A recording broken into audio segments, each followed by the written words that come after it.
Chapter 2. Pro and Con. At the period when these events took place, I had just returned from a scientific research in the disagreeable territory of Nebraska in the United States. In virtue of my office as assistant professor in the Museum of Natural History in Paris, the French government had attached me to that expedition. After 6 months in Nebraska, I arrived in New York towards the end of March, laden with a precious collection.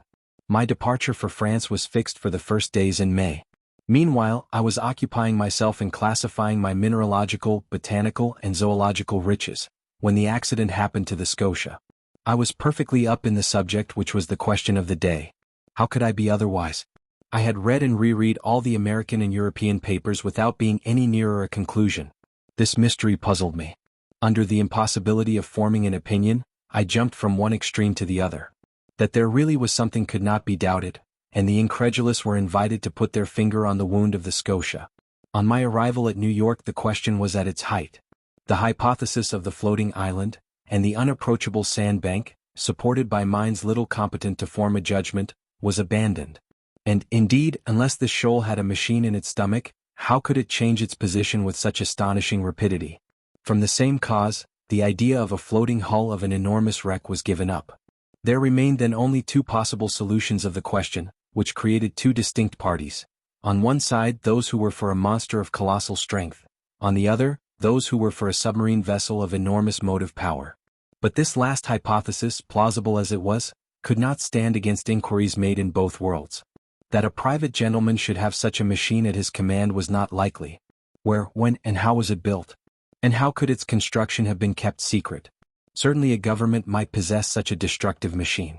And in these disastrous times, when the ingenuity of man has multiplied the power of weapons of war, it was possible that, without the knowledge of others, a state might try to work such a formidable engine.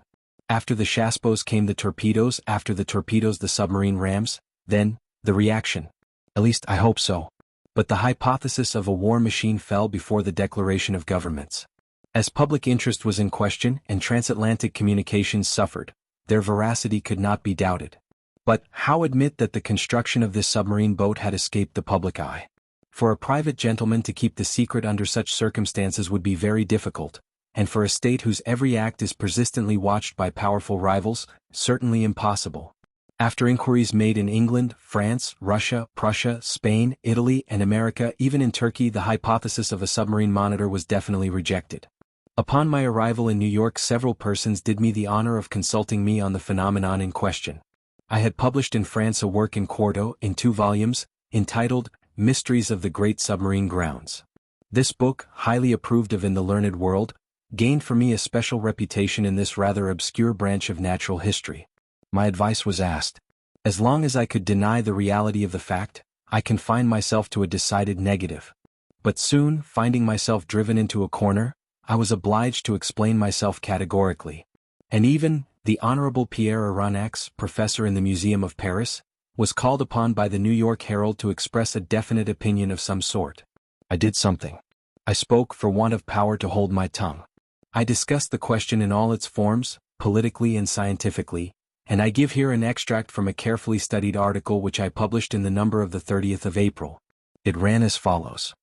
After examining one by one the different hypotheses, rejecting all other suggestions, it becomes necessary to admit the existence of a marine animal of enormous power.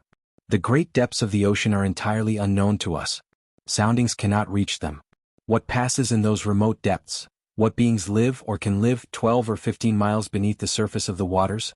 What is the organization of these animals we can scarcely conjecture.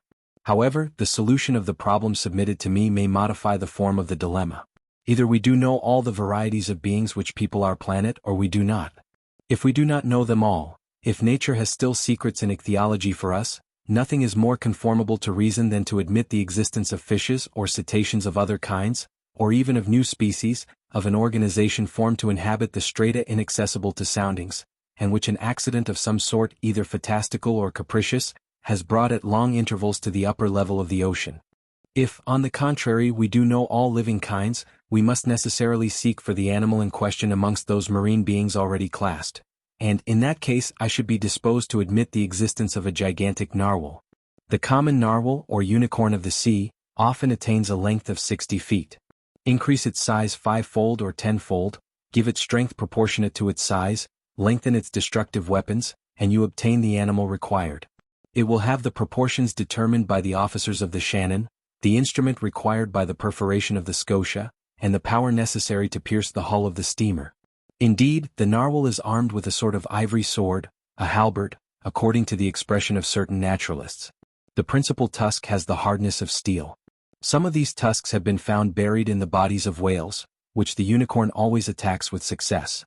Others have been drawn out, not without trouble, from the bottoms of ships, which they had pierced through and through as a gimlet pierces a barrel.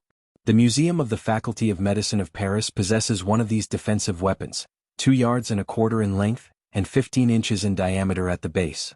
Very well. Suppose this weapon to be 6 times stronger and the animal 10 times more powerful. Launch it at the rate of 20 miles an hour, and you obtain a shock capable of producing the catastrophe required. Until further information, therefore, I shall maintain it to be a sea unicorn of colossal dimensions, armed not with a halberd, but with a real spur as the armored frigates or the rams of war, whose massiveness and motive power it would possess at the same time. Thus may this puzzling phenomenon be explained, unless there be something over and above all that one has ever conjectured, seen, perceived, or experienced, which is just within the bounds of possibility. These last words were cowardly on my part, but up to a certain point, I wished to shelter my dignity as professor, and not give too much cause for laughter to the Americans, who laugh well when they do laugh. I reserved for myself a way of escape. In effect, however, I admitted the existence of the monster. My article was warmly discussed, which procured it a high reputation. It rallied round it a certain number of partisans. The solution it proposed gave at least full liberty to the imagination. The human mind delights in grand conceptions of supernatural beings. And the sea is precisely their best vehicle, the only medium through which these giants, against which terrestrial animals such as elephants or rhinoceroses are as nothing, can be produced or developed. The industrial and commercial papers treated the question chiefly from this point of view. The Shipping and Mercantile Gazette, the Lloyd's List, the Packet Boat, and the Maritime and Colonial Review, all papers devoted to insurance companies which threatened to raise their rates of premium, were unanimous on this point. Public opinion had been pronounced. The United States were the first in the field, and in New York they made preparations for an expedition destined to pursue this narwhal. A frigate of great speed, the Abraham Lincoln, was put in commission as soon as possible. The arsenals were opened to Commander Farragut, who hastened the arming of his frigate. But as it always happens, the moment it was decided to pursue the monster did not appear. For 2 months no one heard it spoken of. No ship met with it. It seemed as if this unicorn knew of the plots weaving around it. It had been so much talked of even through the Atlantic cable, that jesters pretended that this slender fly had stopped a telegram on its passage and was making the most of it. So when the frigate had been armed for a long campaign, and provided with formidable fishing apparatus, no one could tell what course to pursue. Impatience grew apace when, on the 2nd of July, they learned that a steamer of the line of San Francisco from California to Shanghai had seen the animal 3 weeks before in the North Pacific Ocean. The excitement caused by this news was extreme. The ship was revictualled and well stocked with coal.